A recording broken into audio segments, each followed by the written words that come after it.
A more family-friendly type atmosphere or another casualty of the MeToo era? What's the real story behind the San Antonio Spurs ditching their dance squad? Hey everybody, I'm Chad Hasty, host of the Chad Hasty Show. Chairs weekday mornings, 8:30 to 11 a.m. Central Time on News Talk 95.1 FM and 790 AM KFYO. A story that's kind of gaining some momentum in the national headlines. The San Antonio Spurs, for more than a quarter century, have had a dance squad, cheerleaders basically, that you see on the sidelines of many NBA and NFL and, well, basically every other pro franchise and college franchise in the United States.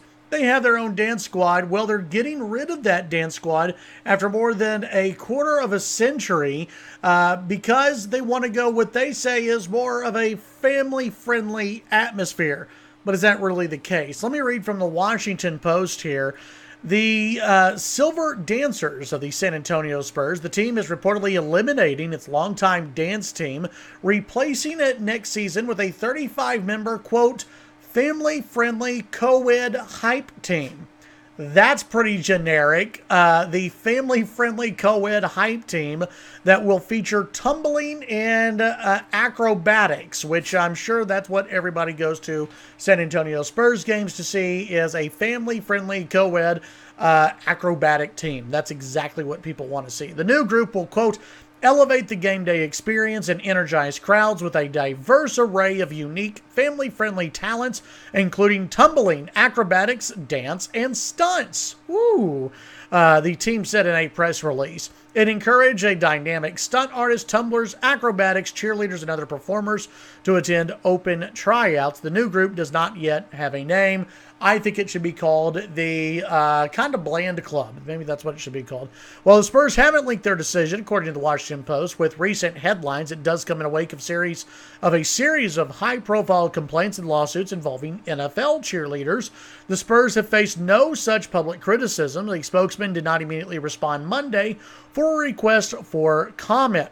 The team issued a news release last week announcing the new hype team, but made no formal announcement of the fate of their dance squad.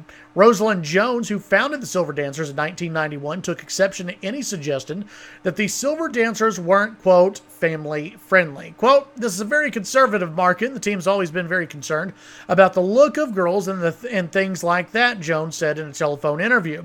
But I'm telling you, I've never seen and have never heard anything derogatory. The girls are all professional women. They know the rules and standards, and they are ambassadors for the San Antonio Spurs. They've done so much in the community, camps, clinics, promotional activities. To take this away so suddenly is bothersome. Now, the program has been in existence for 26 years, and a lot of people are asking, what's the real story here? Is this really because the San Antonio Spurs want to go in a different direction and have a hype team instead of the Silver Dancers, and they think they're not family-friendly enough? Did all of a sudden somebody wake up and go, oh my goodness, we have beautiful women dancing around and they're maybe not wearing a lot of clothes. This is horrible for family. No, of course not. It has nothing to do with that. This is a casualty of the Me Too movement and of recent editorials, in my opinion, that have said it's time to get rid of cheerleaders.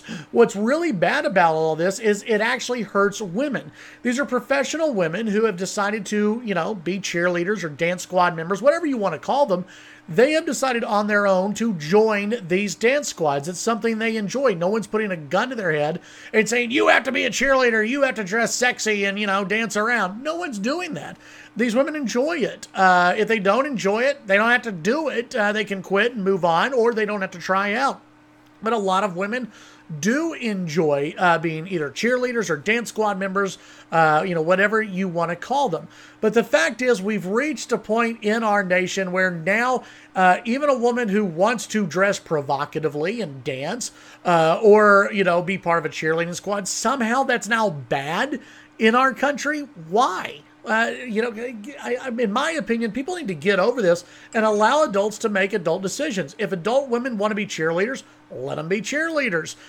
If they don't want to be cheerleaders, if they don't want to be part of a dance squad, they don't have to be. You are an adult. You can make the decision. Now, in some of these cases where you have allegations of men who have groped the cheerleaders or the cheerleaders have been used as like sex objects, or basically sold or auctioned off. That's horrible. That's terrible. But none of that has really happened in San Antonio, at least not publicly. None of that has come out. So I don't know what the big deal is. To me, this is the Greg Popovich era over in San Antonio. He's a big lib.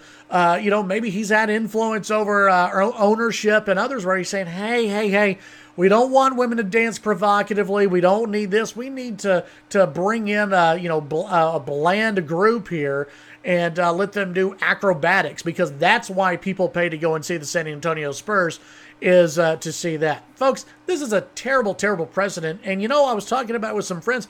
It would not shock me that within 10 years you see more cheerleading groups disbanded, maybe even in high school and in college and in the professional ranks, because people and sports teams and ownership are just too afraid to have cheerleaders around, because they're afraid they're going to be accused of sexual harassment or whatever it may be.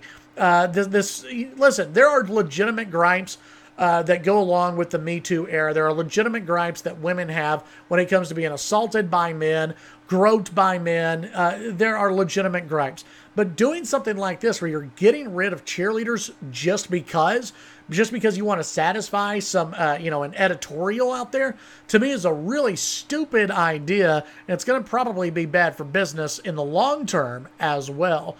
Tune in to the Chad Hasty Show weekday mornings, 8:30 to 11 a.m. Central Time. News Talk 95.1 FM and 790 AM KFYO. Have a great day.